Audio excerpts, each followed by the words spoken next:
All right, I have a lot of reading to do, so I'm going to go ahead and start this. Welcome, everyone. Thanks for attending the La Plata Dems Club Lunch. The goal of the club is to bring together all Democrats from the most conservative to the most progressive to share, celebrate, and other people too, because we're really opening it up to everybody, not just Democrats. We want to celebrate our shared values and appreciate who we are and to work together to put more Democrats in office. I would like to acknowledge our Club Lunch sponsor, Albrecht and Albrecht Law Firm. They've been supporting this lunch for several years now. So if you need legal help, please think about Albrecht and Albrecht. I have an unusual request this time. If you have ideas for our next monthly speakers, put them in the chat box. We're working on June and we need more recommendations for future months. We've done so many various and different speakers over the years, and we can recycle them and invite people back that haven't spoken for a year. But if you guys have any ideas, please put it in the chat. Our program today will be in two parts. The first is the debate between the two candidates for District 4.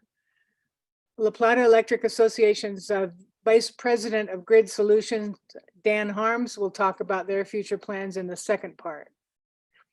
So while I'm talking about the procedure, you can read what I put in the chat about the reason we only need one district election, because districts 1, 2, and 3 are handled. So the procedure is everyone stay muted except for the speakers, myself and Gwen Unger, who will be helping with questions. If you want to submit a question, please submit it in the chat early so we can get to it. Please do not unmute yourself and speak. Send your questions to everyone in the drop-down list in the chat window. And if you're having trouble with internet connectivity, you may want to disable your video. Audio only works better on slower connections. This Zoom meeting is being recorded and will be available within a day or so for viewing. You can choose speaker mode, typically in the upper right corner, which will bring up a larger video of the person speaking. I would like to encourage everyone to donate to the La Plata County Dems in this non-election year. It keeps our office rented and we can accumulate funds ahead of the need for next year. Monthly donations are appreciated and you can set those up on ActBlue. Monthly donations make it easy for you to give to the party with relatively little pain. This is our 4th club lunch for 2023. The committee is working hard to bring great programs to you for this year. We may switch to brown bag lunches in person this summer. Watch your email for info.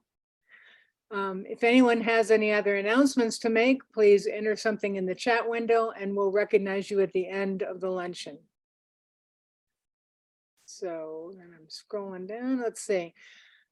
Our candidates are John Purser and David Lushen, and they will have 3 minutes each to introduce themselves and tell us why they're running. Then for each question, they will have 2 minutes each to answer, and then a 2-minute closing statement for each at the end. And then we'll go on to part 2.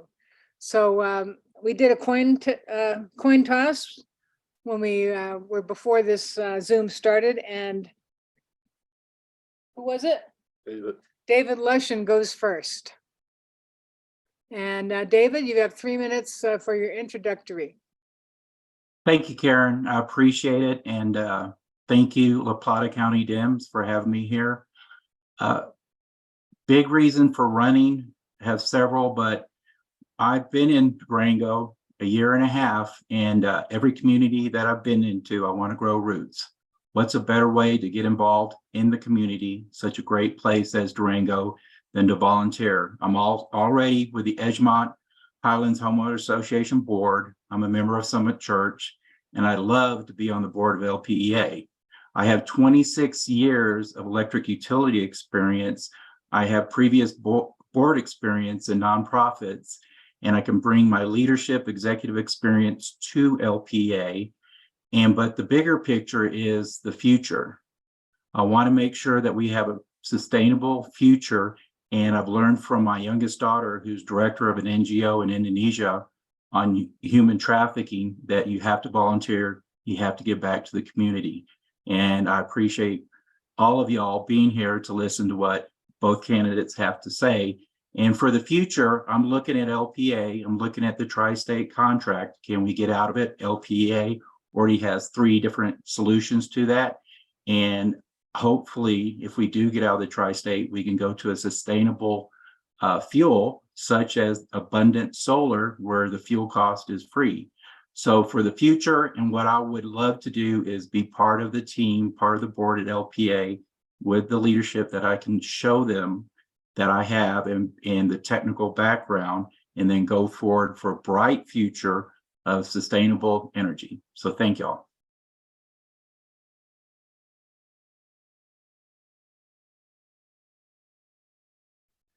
All right, John, you have 3 minutes. All righty, thank you. I don't have a timer, so you'll just have to give me a wave.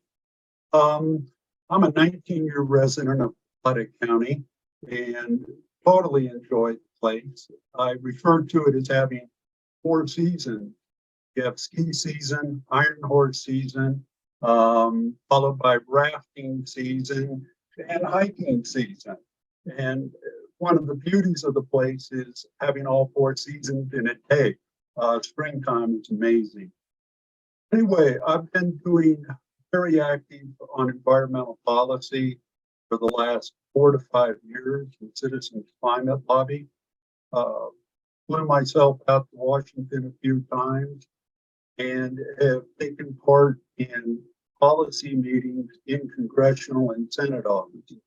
And I've been a primary speaker because I can speak to policy and I can speak to the full, all the intricacies and subtleties of policy.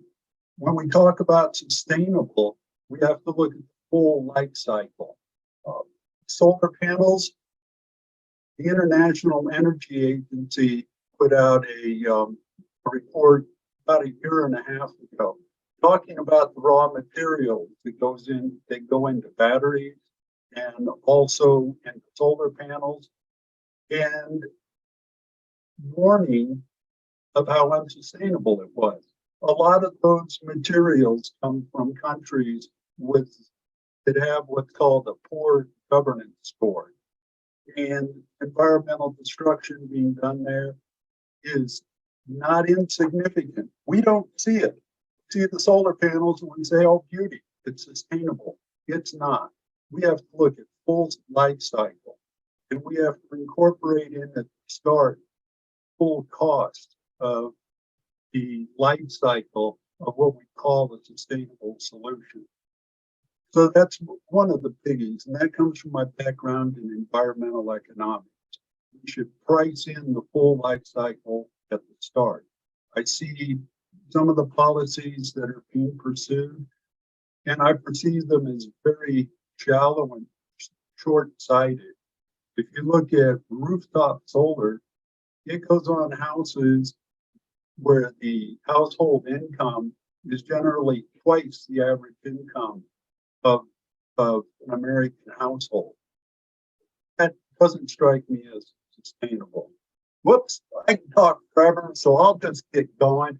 I'd love the opportunity to look at the full life cycle costs of what we call sustainable. And I'd love to bring my skills of analysis to the LPEA board. Thank you. I forgot to say we're going to be using paddles. So Kirby's got the 30-second and then the stop, which you'll be able to see that one really well. All right, our first question, Gwen Unger. Okay, let me just mention that if you're in the audience and you want to ask a question, if you would put it in the chat right away, that would be good. I'm going to be trying to balance between questions in the chat and ones that we developed ahead of time. So if there's something that you'd like to ask them, please get it in there so I have time to see what's there and decide whether we need to ask a question from the audience or whether it's one of the ones we prepared. So the first question is, if LPEA has a full exit from the tri-state contract, what is your vision of where our future power supply would come from? And we'd really like you to kind of get into some details of that rather than just generalities if you can. So Karen, who's going first? I guess this would be John to go on the first question. Okay, go ahead, John. You have 2 minutes. Well, 2 minutes. Repeat the question, please, Gwen. A Sure. full exit and the details of what we should do at a full exit. Yeah, if there's a full exit, what's your vision of where our future power supply would come from? Well, we better not do a full exit until we have a detailed view of where it's going to come from. And the two biggest factors are reliability of service and reliability of price. I get very concerned when they talk about local production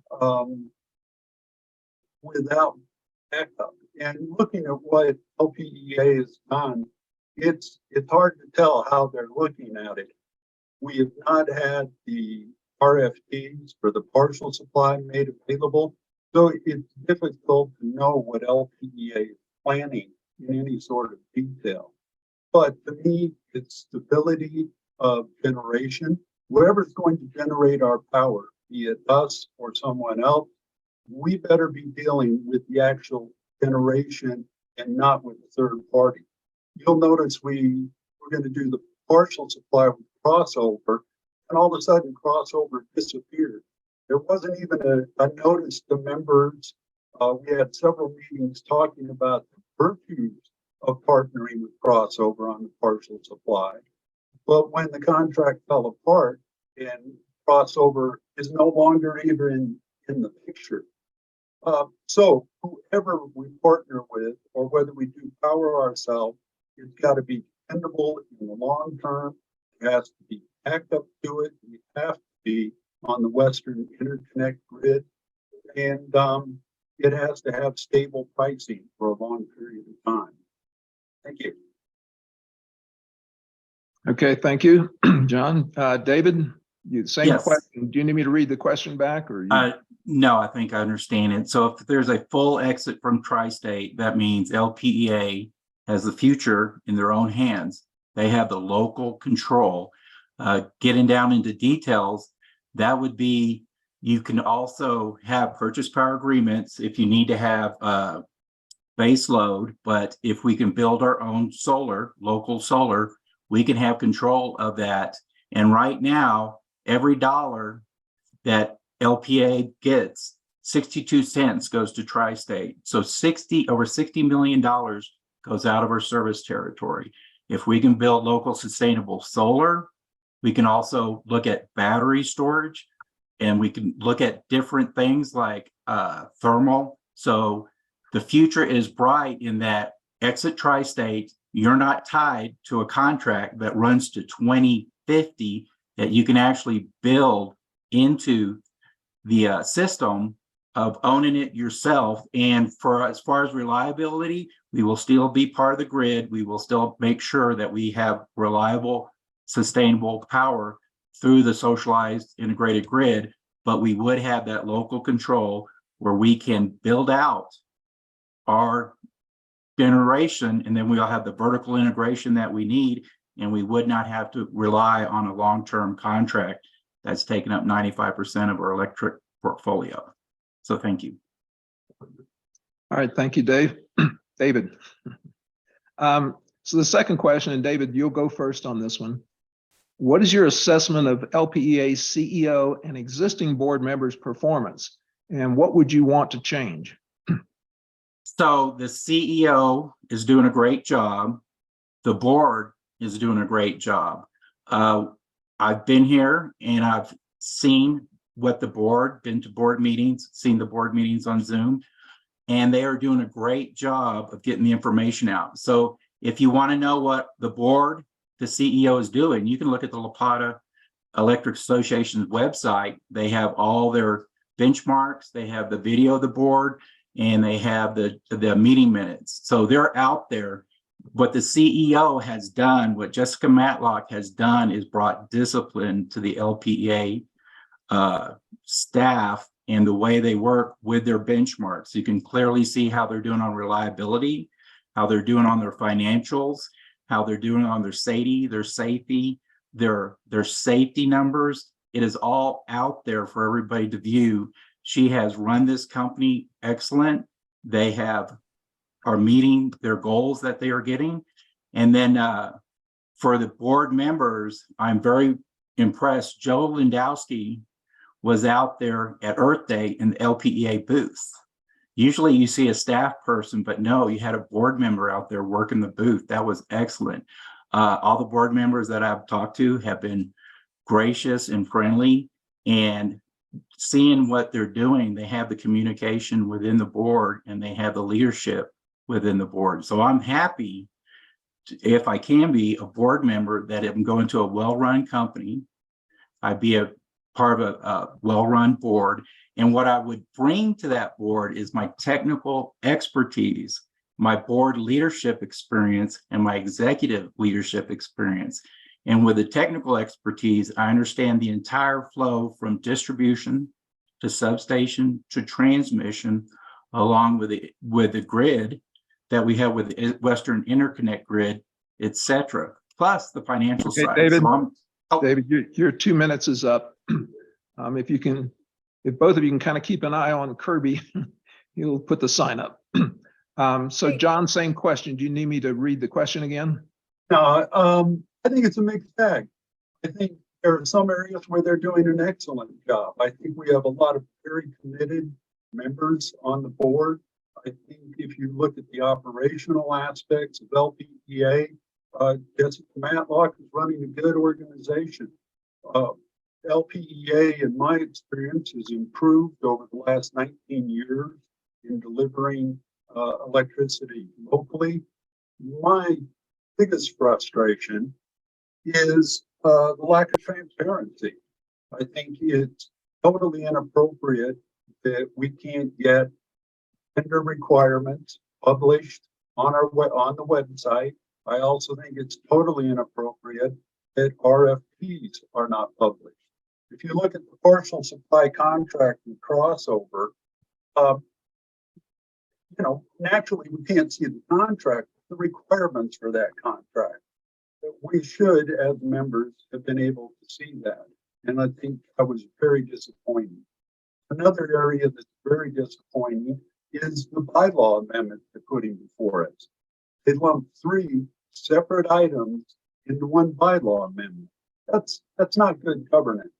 And 2 of those 3 might be all right. There's some details that would be interesting.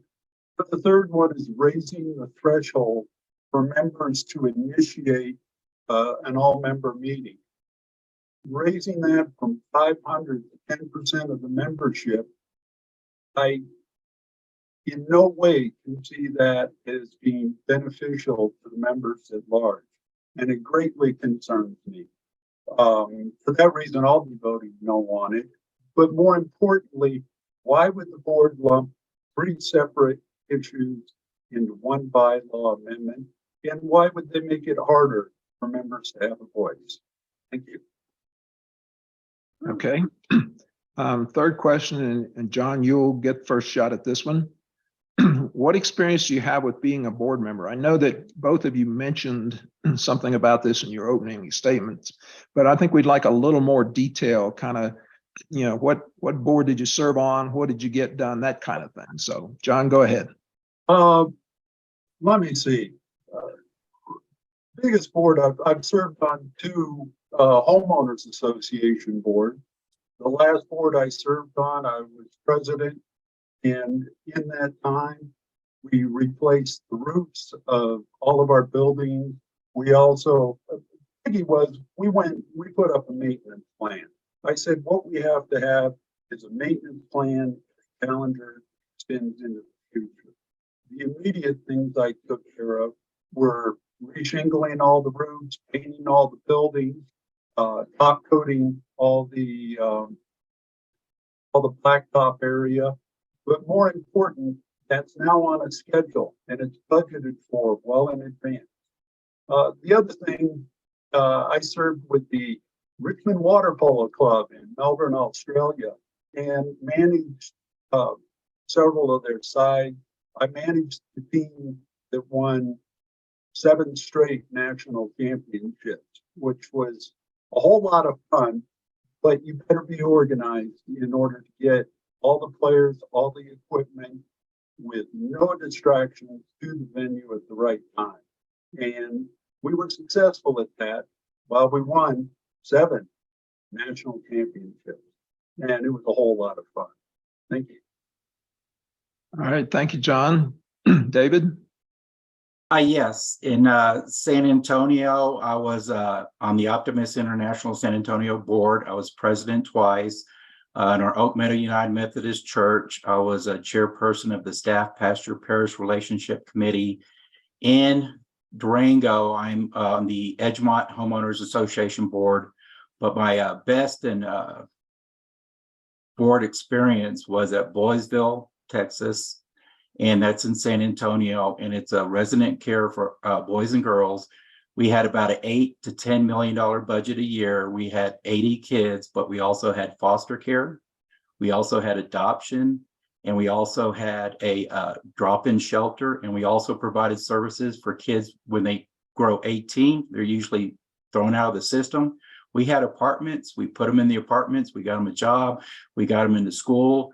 So on the executive board, we had to make the decisions about the CEO and also budget items. And I was on the Buildings and Ground Committee. So I reconducted the site. We owned the individual apartments and the houses. And that was about a $500,000 project that I was in charge of. And then we had to redo the water and the fire sprinkler, which was about $1 million project. But the best thing was every graduation, we were 100% graduate for the high school students that were under our care. We worked closely with Judson ISD to provide the after school help, etc. So been on several boards. Boysville was the best experience. I know LPEA will be just as great. Thank you. All right, thank you, David. Fourth question, David, you'll go first on this one since we're alternating. Are you in favor of LPEA returning to all in-person board meetings, and why or why not? For those who may not know, the board used to always meet in person, and then during COVID, ended up going to Zoom meetings. And so, the question is, are you in favor of returning to all in-person board meetings? So I'm in favor of hybrid meetings. So I've been to the hybrid meetings and seen them on Zoom.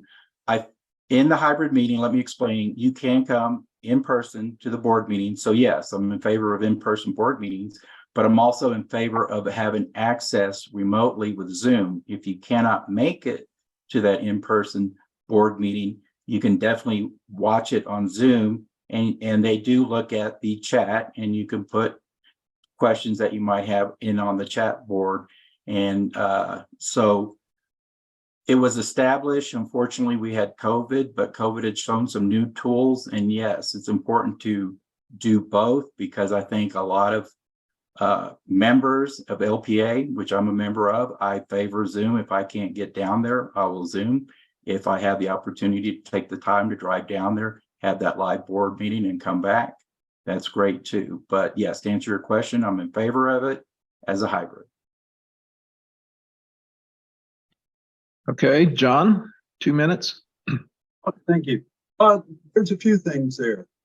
Yes, I'm in favor of the hybrids. I very much like being able to attend the meetings remotely. Talking to board members, they value the in-person. So I think at least not less than twice a year, it should be mandatory for all directors to be face-to-face at a meeting. I think you see a lot more civility that way. I also think that they build relationships, and relationships among the board members are incredibly important. Of course, those for members, we should still be able to attend those meetings via Zoom. There have been a couple changes in the last 2 years that I'm not partial to. They no longer allow members to ask questions at the start of the meeting. I think that's a real opportunity lost. They also, I believe, need to have some better policies around it. I think it's totally inappropriate that board members have their corporate logos in the background while doing LPEA business.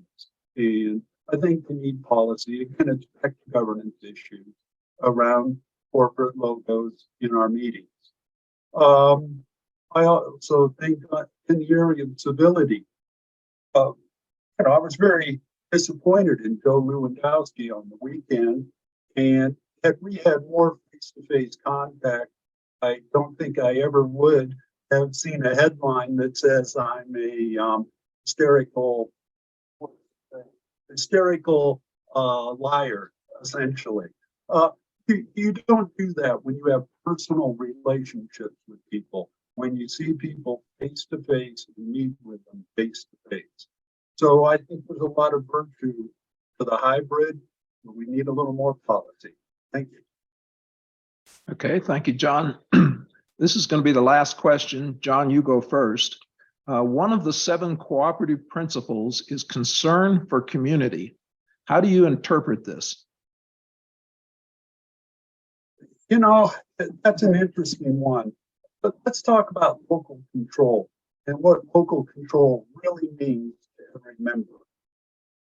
Local control for me is I go to the light switch, I hit it, and the lights come on. When I get a bill every month, I have expectations of what that bill is going to be. And I think we have to keep that in mind for every single member. That's local control. And as a distribution cooperative, LPEA has improved that over the years. Certainly much better now than it was when I moved here 19 years ago. And I see the crews out working in atrocious weather to bring us that level of local control. So I think first and foremost, when we talk about community, at a point we're talking about individuals. We have to talk about every single individual and what's important and common to all of us. I get a little bit concerned that we talk about groups of individuals and that we must be part of groups of individuals to be part of a community. For a lot of people, that's not so. The most important thing with local control is the individual and their ability to turn on a light switch and get lights, and their ability to have an expectation of what their bill is going to be. And that's true for every single member, whether they choose to be part of a broader community or not. And that should be their choice. Thank you. Okay, thank you, John. David, do you want me to repeat the question or you got it? I got it here on the chat. Concern for community. I'm an LPA member. It's a cooperative, it's member owned. And so as a board member, I have that fiduciary concern of the members to make sure I'm providing safe, reliable, and affordable power. So there is a concern on affordability. Whatever next steps we make, I want to make sure they're affordable. I have my MBA, I look at the financial analysis, and that is a huge concern. A concern for rooftop solar is that, yes, it's not affordable for everybody, but can we do a rooftop solar where we can lease out the roof of an individual who can't afford a rooftop to put in the array, but we can give them a little back on their bill. Community concern, I've gotten out in the community, talked with the community. I want to be a part of it. I've actually got community endorsements from San Juan Citizens Alliance, Protect Our Winters, and Sustainability Alliance of Southwest Colorado. Been knocking on doors, canvassing, listening to people. But the big thing is the fiduciary responsibility, the affordability of our rates. We've got to look at our members that, yes, we've got to provide reliable, safe power at an affordable cost. They have those metrics. So that is what I'd like to do in the future with the community and the citizens, or our members, is to get engaged with them. We have different ways to go out there. I really enjoyed Earth Day, and I'd love to do a booth out there for something like that. Thank you. My time. All righty, thank you. That's the end of the question session. Karen, it's back to you. Okay, good job, guys. I got a message from Kathleen Adams that she'll have yard signs for candidates at her home, because when we ever have an election in this area, all the signs are at Kathleen's house. She has thousands of wires and signs. And she mentioned that it might not be the time and place because we're not in District 4 here. or not everybody's in District 4. So anybody in District 4 wants a yard sign, or anybody else, the ballots are getting mailed this week. So it's a good time for a yard sale. I mean, a yard sign. Our questions are over, but we have closing statements. So each candidate will get 2 minutes. And who went last? Was it, do we start with John Purser? All righty. Closing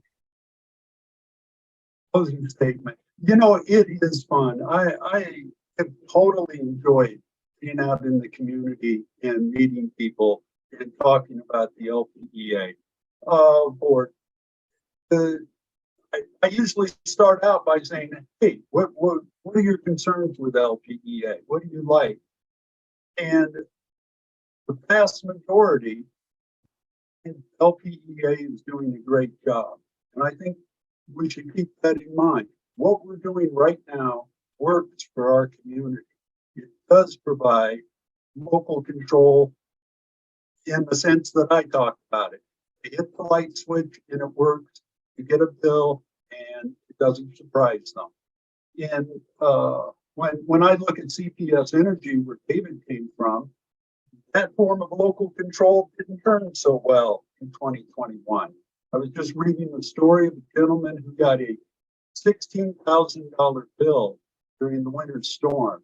Also, 800,000 members were unable to turn on the switch and get power during that winter storm. CPS Energy racked up $500 million in debt in that storm. Had to get a loan from the city of San Antonio. They also are facing 16 plus wrongful death lawsuits. That's a failure, absolute failure of local control.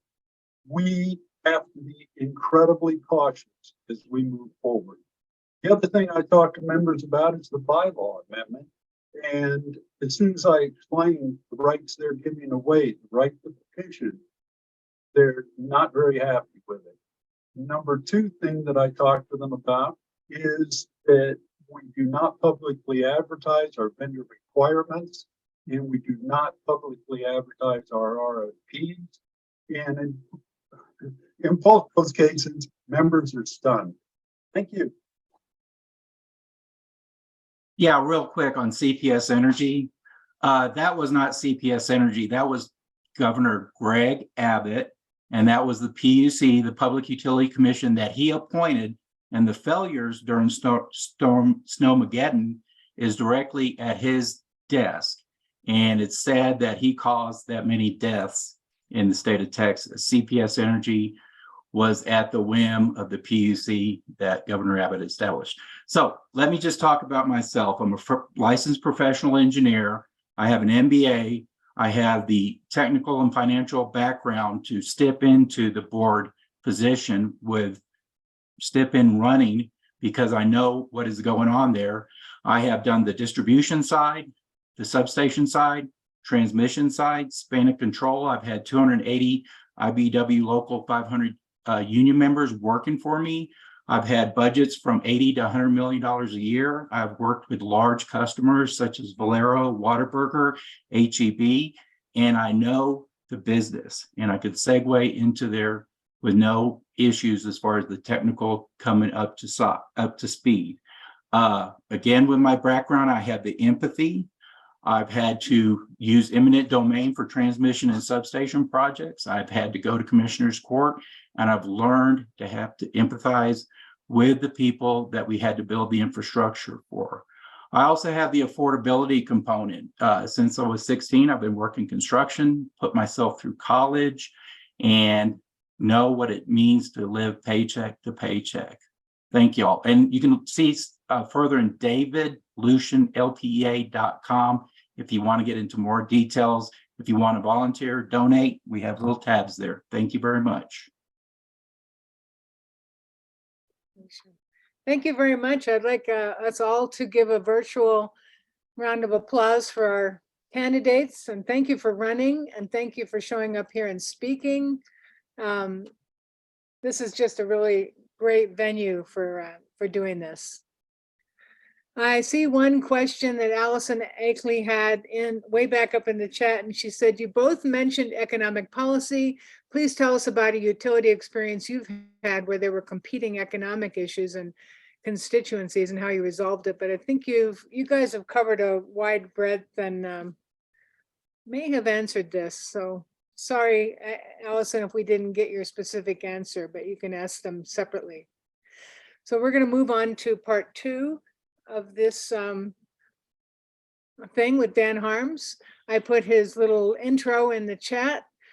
Dan's a professional engineer, and he's the vice president of LPEA's Grid Solutions, where he manages the power system planning and engineering.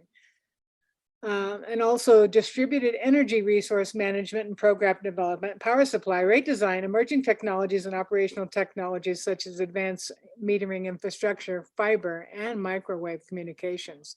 That's a lot of stuff, Dan.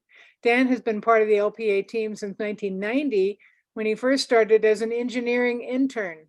After graduating from Colorado State University with a degree in electrical engineering, he joined the LPEA engineering team where he gains 20 years of experience before taking on a management role. And it's just great to have you have advanced to this, Dan Harms. Welcome to the thing. It's time for you to do your presentation. Thank you, Karen. It's great to be here. Great to see so many familiar faces and names on the board out there. Kirby, keep me honest. I'm going to try to do this in 10 to 15 minutes. I'll be trying to look for your signs there. Oh boy, I better stop now. No, this is great. Thank you, candidates. It's always great to see candidates running for the LPEA board of directors, and everybody, all the opinions get shared there. So today I'm going to try to give you guys all an update on where we stand with a lot of our recent efforts with power supply. It was mentioned by the candidates earlier about some of the 3-pronged strategies, and I'll just sort of go through those prongs and the progress we've either made or are making on those. And I'll try to keep this and leave 10 minutes for questions at the end here.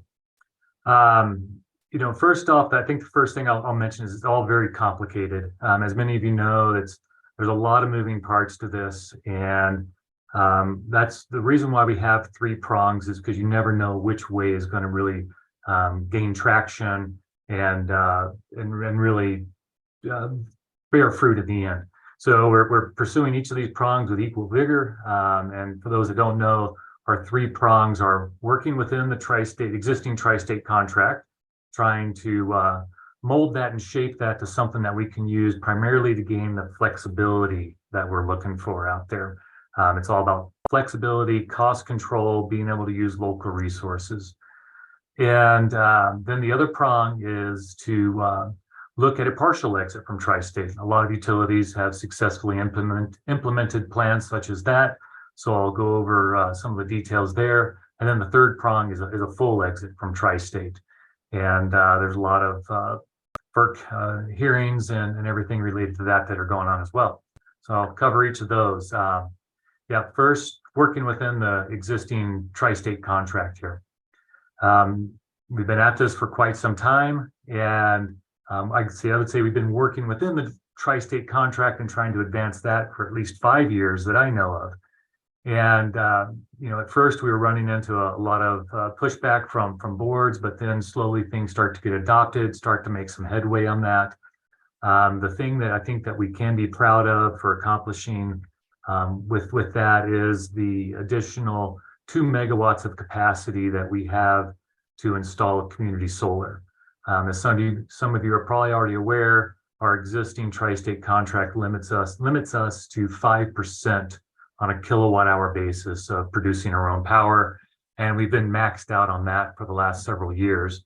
And so getting an extra 2 megawatts to install a community solar was a very welcomed addition. And it was because of our efforts with working with Tri-State on these items that came to fruition there.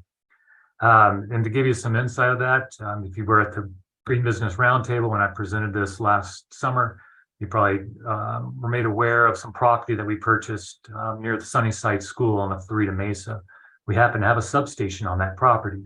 And acquiring that property now allows us to look at installing a community solar garden on that site. So that's one thing we're looking forward to being able to integrate into our system.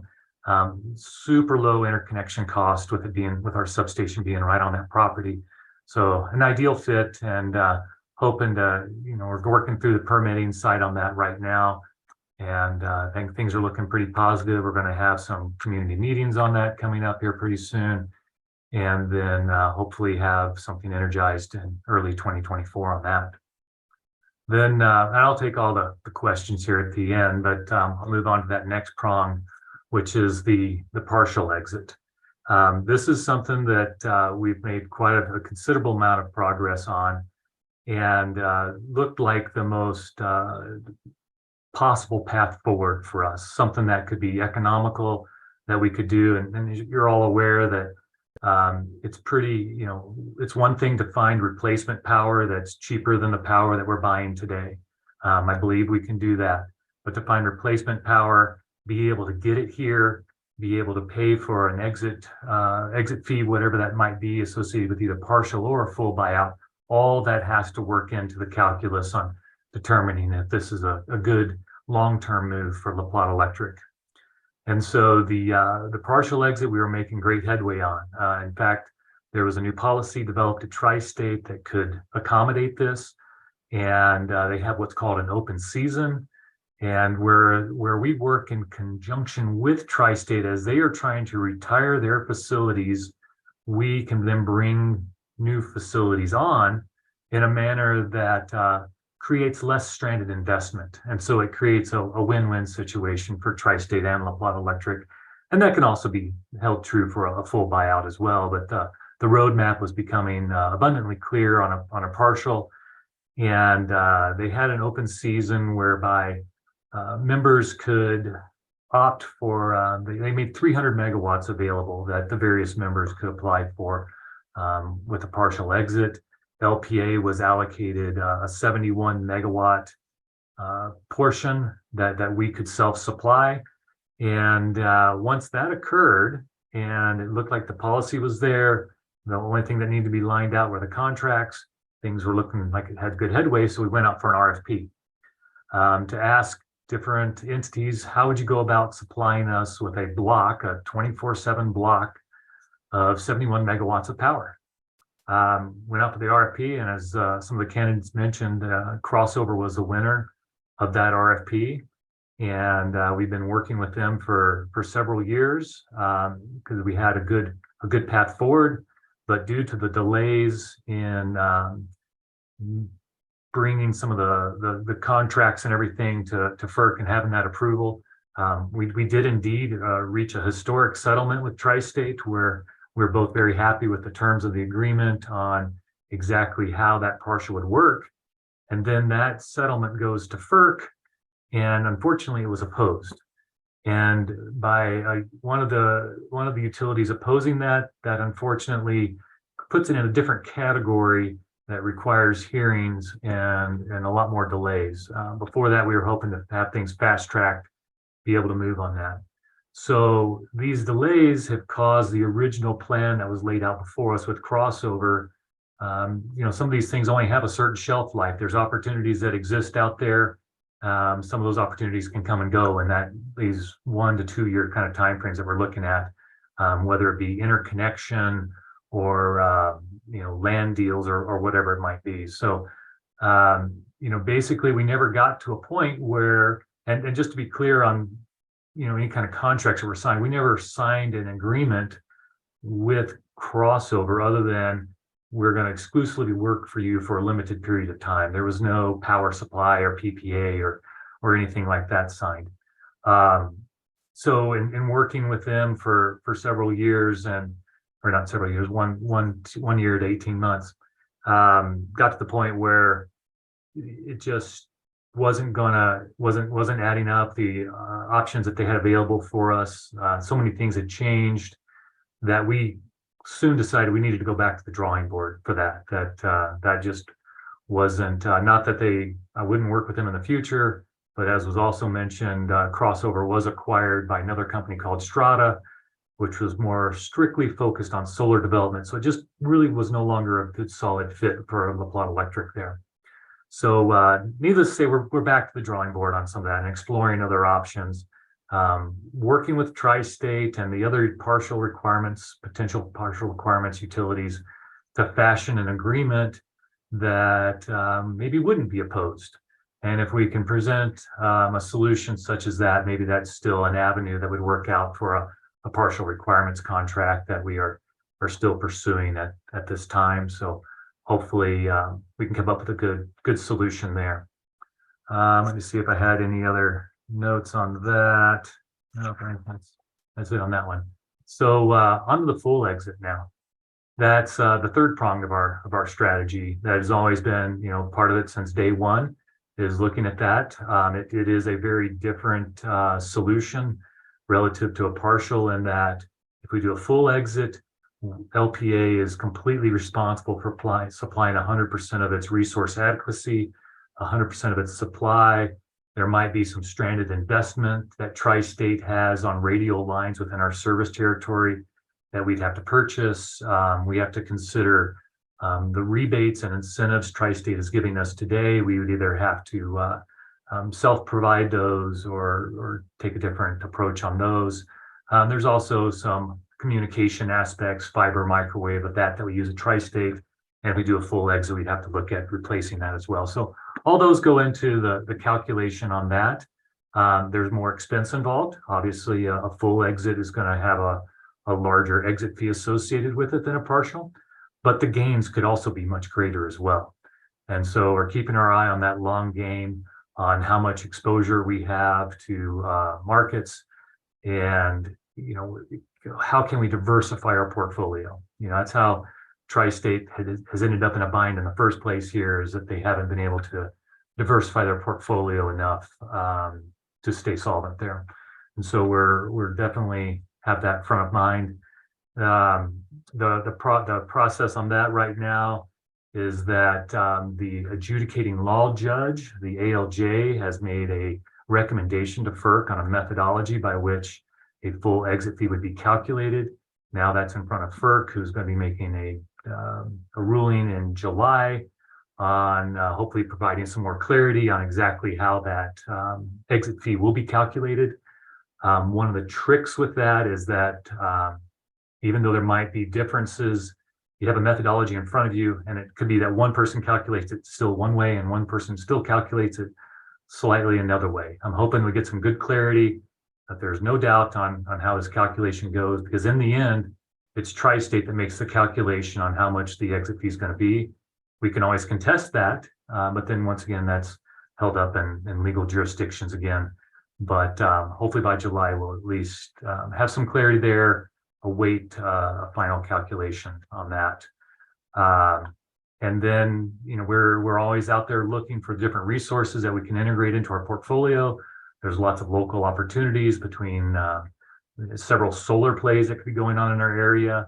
We have abundant sunshine, not so much wind, which could be a key element to making things work for us, to offset some of those dead evening times. And so definitely out there shopping for wind, but that might not be local. Always looking for opportunities for carbon neutral baseload resources that we can add to that portfolio mix to help shore up things, because right now, of course, batteries are very expensive. Buying power on the open market's expensive. Basically just firming and capacity is the expensive side. Some of the renewable generation is very, very affordable, but it's the firming that gets pretty expensive. Of course, I think many of you are also aware of the Primergy project. Thank you, Kirby. The Primergy project that's up there in Hesperus. They are, it's not something that we are tied to by any form or fashion, but we are looking at it. We should be looking at it. It's in our backyard. Is that going to be a possibility for us to integrate into our portfolio? So we're always having discussions with them and how we would supplement that, because of course the solar alone isn't going to do it.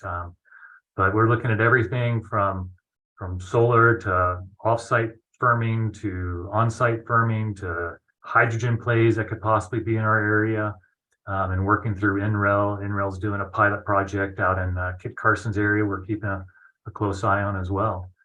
But what is known is all this is going to take a lot of time. The resources just don't physically exist in the Western United States right now to supply all the capacity that we need, and other exiting utilities may need as well.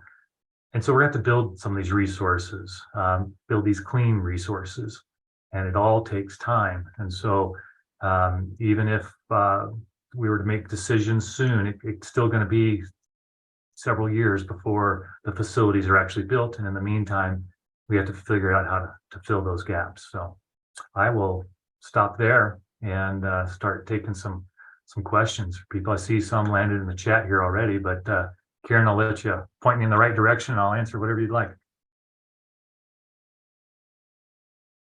Yeah, thank you, Dan. That was great.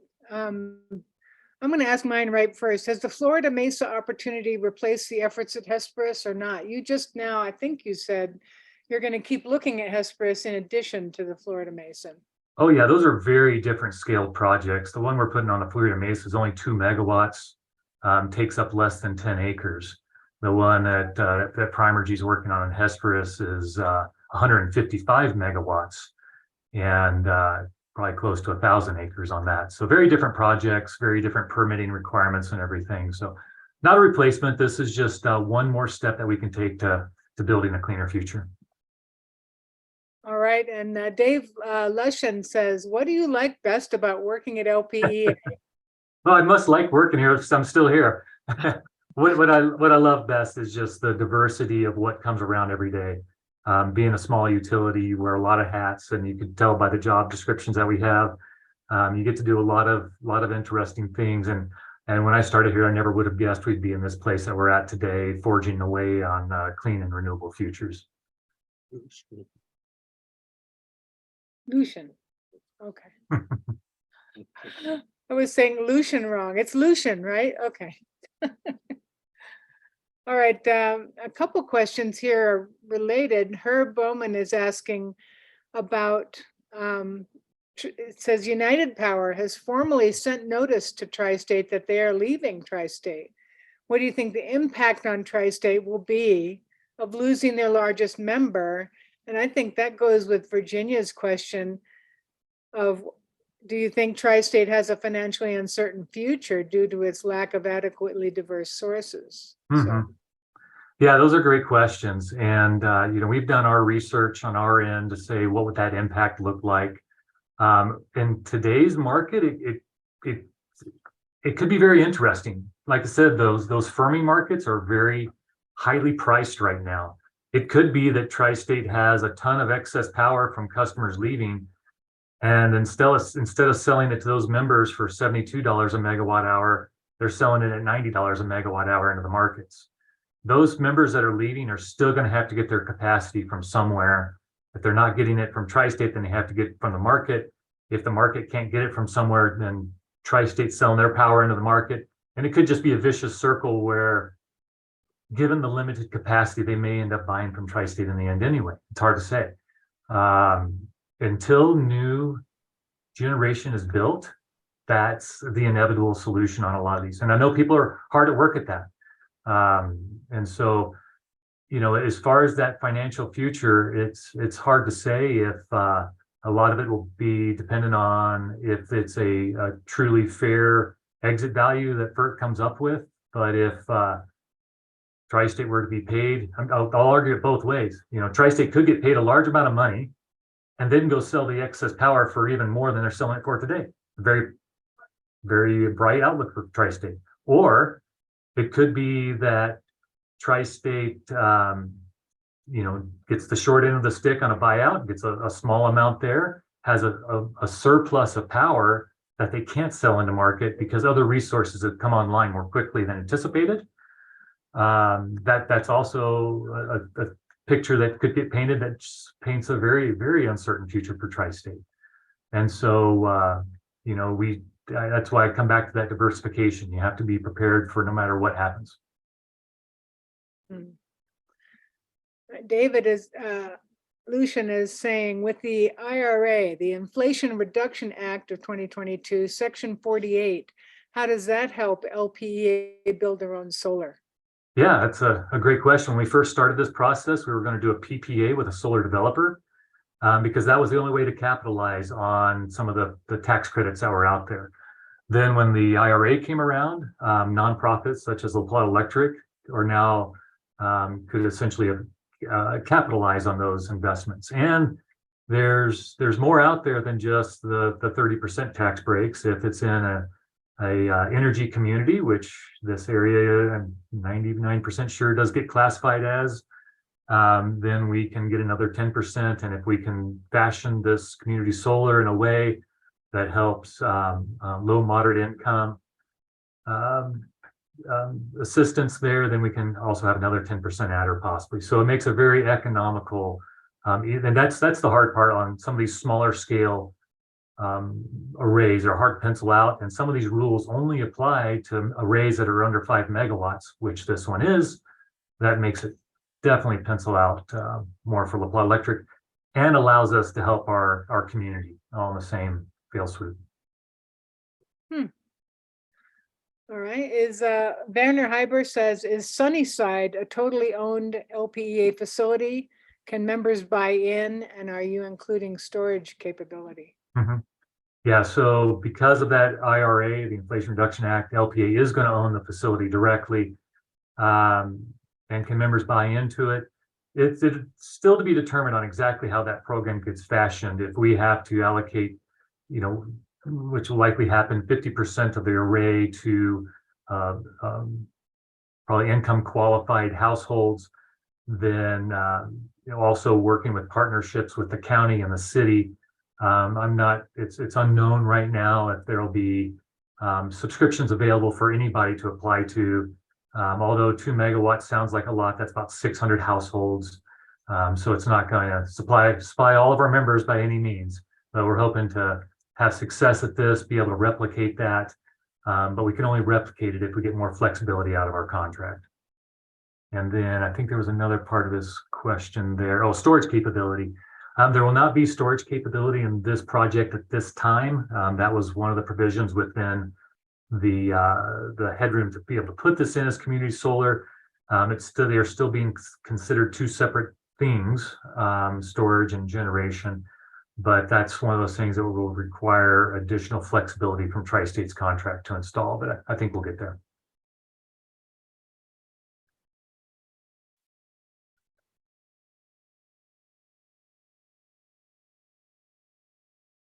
I just muted myself. Okay. That's excellent. Great answers. And I don't see any more questions. And I don't see anyone typing. I would like to thank you so much, Dan. This has been an incredible overview. And look forward to whatever LPEA is doing in the future. We'll keep up on it.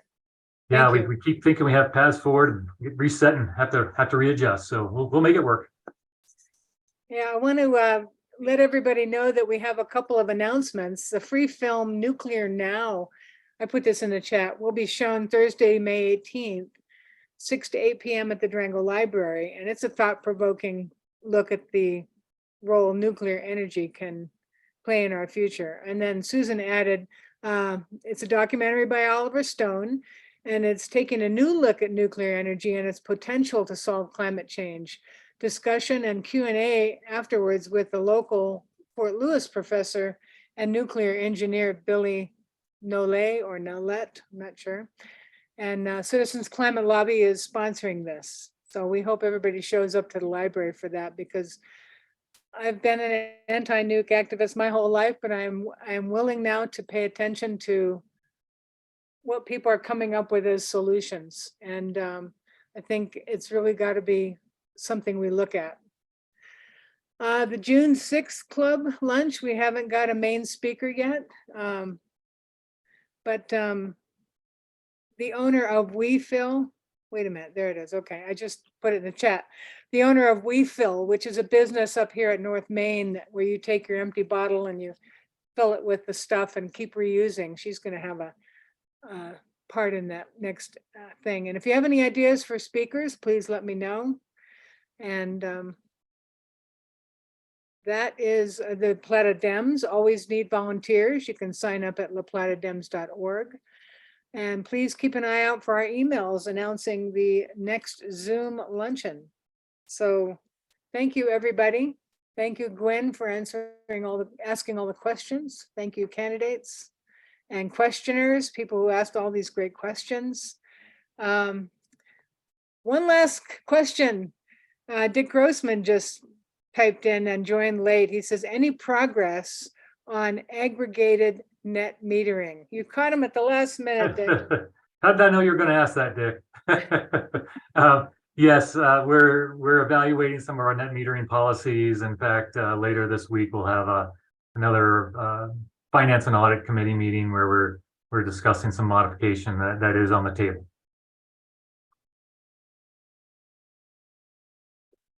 I guess it's time for us to start going to LPEA meetings again, to really start paying attention to everything you guys are doing.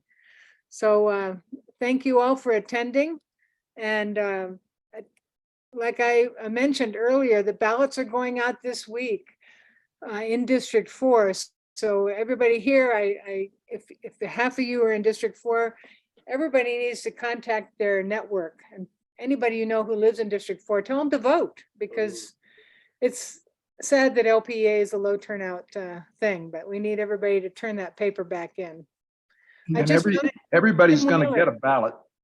Karen, everybody's going to get a ballot because the bylaw is up for change. So, you'll be getting that. If you're in District 4, you'll get the 2 candidates, but everybody else will just get the bylaw. Oh, okay. Does anyone want to speak about the bylaws? Tim, I saw you punch in. Yeah, I was just going to say that what Gwen just mentioned, that every member will get it. And, the important thing about this is that this was referred to the members by the board. So it's a member decision, not a board decision. So please vote how you think. And if there are questions, you can ask board members or contact staff at LPEA if you have questions about it and so forth. But yeah, I encourage everyone to vote on it however they feel is best or they think is best for themselves. Thank you. And I'm speaking just for myself, not for the board of La Plata Electric Association. Thanks. May I add a comment, Karen? Sure. Pay very close attention to it. It bundled 3 things in one amendment, and I've said I believe that's inappropriate. Electronic communication, so emails for official communication from LPEA. Also electronic voting. If Tiffany Lee's administering it, I have absolutely no issue, but I don't believe those details are included in the bylaw, and I'm not sure what our policies are around that. So I think we should see those policies about electronic voting, what exactly that means. Third, raising the threshold for member-initiated meetings from 500 to 10% of the membership. There is no way I can see that as beneficial for the members. So read it very, very carefully. Understand you're voting on 3 different things, 1 vote. And I would suggest pushing it back to the board with a no vote. Let them think about it a little bit more and present it to us next year. Thank you. Got it. Again, you can contact LPEA if you have any questions about the bylaw changes. And Tim, you wanted to say something? Yeah. Again, speaking for myself, it is important to realize that the membership has voted twice before in other sections of the bylaws to raise that threshold to 10%. So this amendment does 2 things in this particular case for calling of a special meeting. It removes inconsistencies that occur right now in our bylaws. And it also conforms to state law. It brings our bylaws into conformance with state law. So those are important elements to consider. Again, I'm not advocating one way or another. I'm just saying be informed and vote how people feel this affects them or does not, and that opportunity is there. Thank you. Tim, I believe you misspoke probably totally by accident. It does not conform, it is not required to conform to state law. If they were required to conform with state law and the board could do that on their own, wouldn't require a member vote. I believe the language used in the ballot insert is to align with state law. And that's a very separate thing. If you actually pull up the state law, what it says is 10% of the members, if you don't have a bylaw that applies. We do have a bylaw that applies, 500 members. And what the state law is there for is just in case we didn't have it in our bylaws. So this alignment with state law is totally unnecessary. We currently align and conform to state law. Well, I didn't realize you're an attorney, but I'll take your legal advice and appreciate it. Thanks much. Okay, and thank you guys for all the back and forth, and it's for more information, like Tim was saying, contact LPEA and talk to a director or a staff person if you want more information. So thank you guys. That concludes our session, and it's been great to hear all about LPEA and what's been going on. So thank you, candidates. Thank you, Dems. That's it for today.